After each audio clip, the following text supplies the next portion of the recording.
علامہ مکی بن ابی طالب علیہ الرحمہ وہ فرماتے ہیں کہ یہ اللہ، یہ اصل میں الہن تھا۔ کیا تھا؟ الہن، اس پر الف لام داخل ہوا تو یہ بن گیا الالہ، اور پھر الف کو تخفیفاً حذف کر دیا گیا اور اس کی حرکت پہلے لام پہ داخل کر دی گئی، لام کا لام میں ادغام کر دیا گیا تو بن گیا اللہ۔ کیا بن گیا؟ اللہ۔ اسی طرح علامہ ابن منظور افریقی رحمت اللہ تعالی علیہ وہ فرماتے ہیں کہ الہن کا معنی ہے حیرت زدہ ہونا، اس لیے کہ جو بھی رب کی کبریائی میں، اللہ کی صفات میں، اللہ کی قدرت میں غور و تدبر کرتا ہے تو وہ بندہ حیرت میں مبتلا ہوتا ہے کہ نہیں ہوتا؟ تو اس لیے الہن کا معنی حیرت زدہ ہو جانا۔ اس سلسلے میں تحقیق یہ ہے کہ جو اسم اللہ ہے یہ علم ہے، وصف نہیں ہے، یہ کسی لفظ سے بنا، بولیے، نہیں ہے، اور یہ موصوف ہے، کسی موصوف کی صفت نہیں ہے۔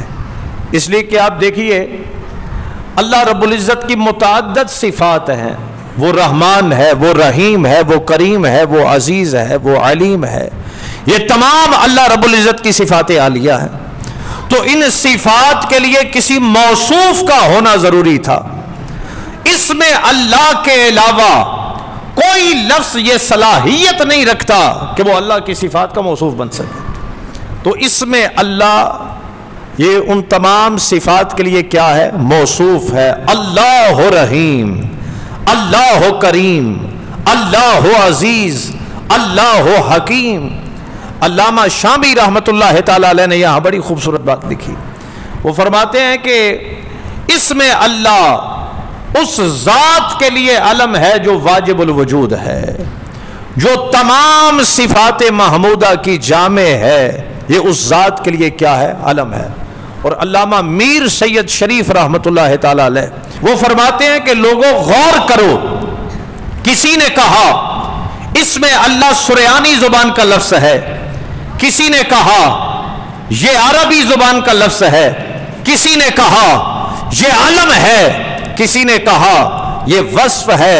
تو فرماتے ہیں اس میں حکمت یہ ہے کہ جو بندہ اس میں اللہ میں غور کرے گا تو وہ پھر یہ کہنے پہ مجبور ہو جائے گا کہ جس ذات کا نام اتنا بلند ہے وہ ذات خود کتنی بلند ہوگی۔ اکبر الہ آبادی نے کیا کہا تھا کہ تو دل میں تو آتا ہے پر سمجھ میں نہیں آتا، میں جان گیا کہ تیری پہچان یہی ہے۔